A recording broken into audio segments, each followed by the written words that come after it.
এই হচ্ছে আমাদের অমরনাথে হাঁটার রাস্তা। চন্দনবাড়ি থেকে ওঠার সময় আমরা যেহেতু বালতাল দিয়ে নেমেছি, বালতাল দিয়ে উঠেছি, আর চন্দনবাড়ি হয়ে নামছি। আর 1 কিলোমিটার বাকি চন্দনবাড়ি পৌঁছাতে। তো ভিডিও আমি করিনি সারা রাস্তায়, এরকম রাস্তার অবস্থার জন্যে ফোন সামলাবো না নিজেকে সামলাবো। যাই হোক, একটা ভিডিও করলাম।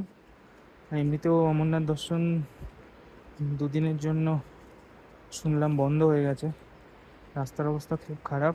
ধস নামে শুনলাম কতজন মারাও গেছে। এখন এরা তো বলছে একজন মহিলা আর কতগুলো ঘোড়া। যাই হোক, না কেউ মারা গেলে সেটাই বেটার, ভগ্ন গেছে সেটাই আশা করি। তো আমরা আর 1 কিলোমিটার পৌঁছে গেছি। এই হচ্ছে শেষের ভিউ।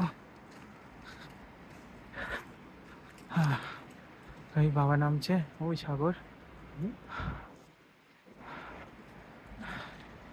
চলো টাটা, হি হা।